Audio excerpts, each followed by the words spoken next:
Hello friends, આજે આપણે બનાવવાનું છે સેવ ટામેટાનું શાક, જે તીખું અને ચટપટું બનશે.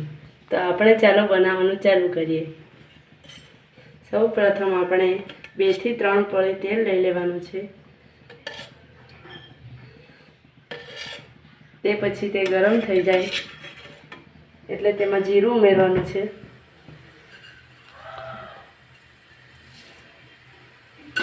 એક ચમચી જેટલું જીરું લઈ લીધું છે.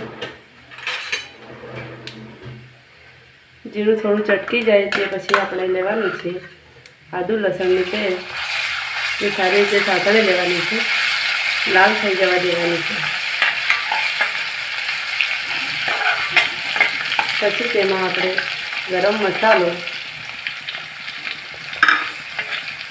1 ચમચી હળદર,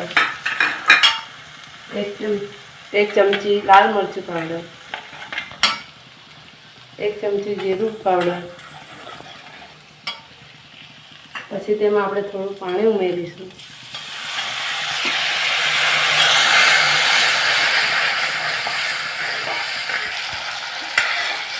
બે થી 3 ટામેટા લઈ લીધા છે આપણે. તે સારા લેવાના છે, એકદમ લાલ, જેથી તેનો ટેસ્ટ સારો આવે. એમાં આપણે ટામેટા ઉમેરી દેવાનું છે. ગ્રેવી સારી રીતે થઈ ગઈ છે અને સારી રીતે સાતળીને ત્યાર પછી ઢાંકણ બંધ કરી દેવાનું છે. હવે આપણે જોઈ લેવાનું છે ટામેટા સારી રીતે ચડ્યા છે કે નહીં. ટામેટા હજી ચડવામાં થોડી વાર છે. આપણે એમાં થોડું મીઠું ઉમેરી દેવાનું છે. 1 ચમચી જેટલું લીધું છે અને પાછું આપણે ઢાંકણથી ઢાંકી દેવાનું છે.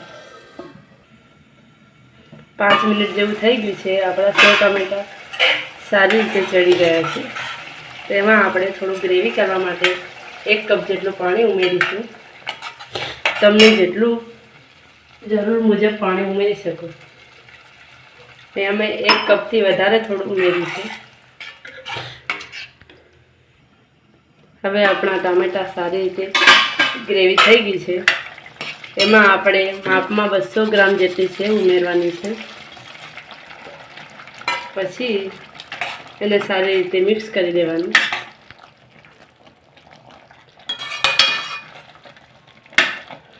દેખવામાં એકદમ ટેસ્ટી લાગે છે.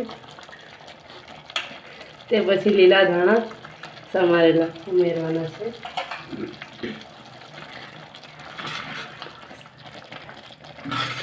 આપણું સેવ ટામેટાનું શાક તૈયાર થઈ ગયું છે, એકદમ ગ્રેવીવાળું.